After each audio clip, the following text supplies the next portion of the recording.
Shalom, YouTube. God bless you all.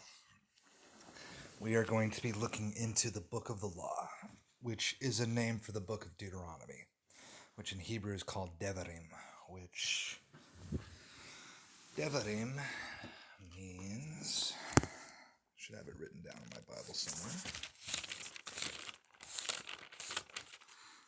Devarim means words. Okay. So like instruction, I suppose. So Deuteronomy 29:21. And Yahweh shall separate him unto evil out of all the tribes of Israel according to all the curses of the covenant that are written in this book of the law. This book of the law, Deuteronomy. Deuteronomy 30:10. If you shall hearken unto the voice of Yahweh your God, to keep his commandments and his statutes which are written in this book of the law, and if you will turn unto Yahweh your God with all your heart, with all your soul. Take this book of the law and put it in the side of the ark of the covenant of Yahweh your God, that it may be there for a witness against you. Now here's in Joshua. This book of the law shall not depart out of... So Joshua comes right after Deuteronomy.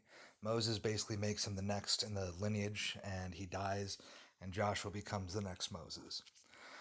This book of the law shall not depart out of your mouth, but you shall meditate therein day and night, that you may observe to do according to all that is written therein, for then you shall make your way prosperous, and then you shall have good success.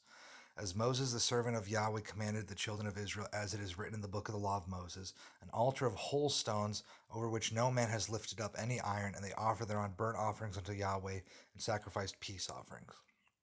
And afterward he read all the words of the law, and blessings and cursings according to all that is written in the book of the law.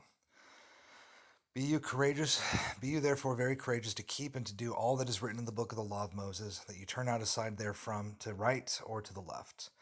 And Joshua wrote these words in the book of the law of God, and took a great stone and set it up there under an oak that was by the sanctuary of Yahweh. Now we get to 2 Kings. So this is after several generations. I mean, from Moses to 2 Kings is like at least 500 years. But the children of the murderers he slew not, according unto that which was written in the book of the law of Moses, wherein Yahweh commanded, the fathers shall not be put to death for the children, nor the children be put to death for the fathers, but every man shall be put to death for his own sin. 2 Kings 22:8. And Hilkiah the scribe, the high priest, said unto Shaphan the scribe, I have found the book of the law in the house of Yahweh. And Hilkiah gave it to Shaphan, and he read it. So King Josiah reads the book of the law, and he rips his clothes because he realizes God's going to severely punish Israel. It came to pass when the king had heard the words of the book of the law that he rent his clothes. And they taught in Judah, and had the book of the law of the Lord with them, and went about throughout all the cities of Judah and taught the people. And when they brought out the money that was brought into the house of the Lord, Hilkiah the priest found a book of the law of Yahweh given by Moses. And Hilkiah answered and said to Shaphan the scribe, I have found the book of the law in the house of Yahweh. And Hilkiah delivered the book to Shaphan. Nehemiah. So now we're getting to the Second Temple period. They've been cast out to Babylon for 70 years, just as the prophet Jeremiah foretold. And they've finally been brought back because of, I believe it was Xerxes. Was it Xerxes or was it another one? King Darius maybe? But one of these Persian kings made an edict to bring them back and to help them rebuild the temple. So we get to Nehemiah chapter 8 in the Second Temple period. All the people gathered themselves together as one man into the street that was before the water gate, and they spake unto Ezra the scribe to bring the book of the law of Moses, which Yahweh had commanded to Israel.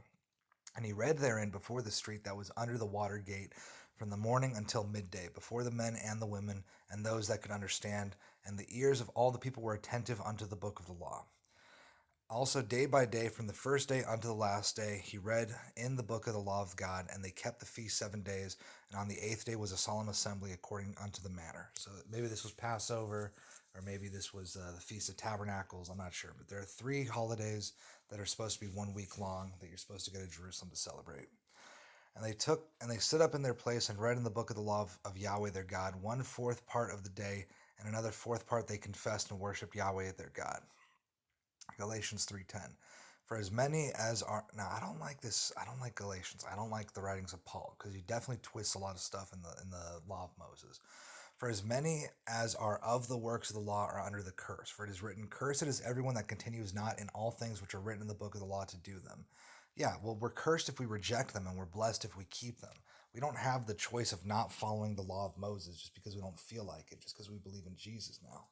Jesus never once said, don't keep the law of Moses anymore once I die on the cross. And that heresy is the reason Jews never accepted Jesus.